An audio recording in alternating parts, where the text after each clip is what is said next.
வீரர்களும் சிறப்பான வீரர்கள்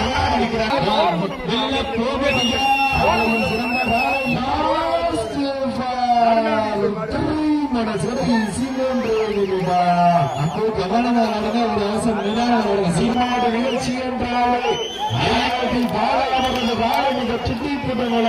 கொண்டிருக்கின்றது.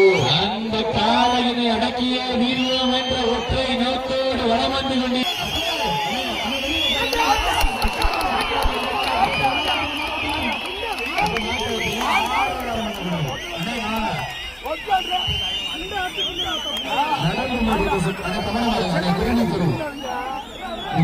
நம்பர் 5 நம்பர் 5 நீ மட்டும் கவனம் போடுறீங்க.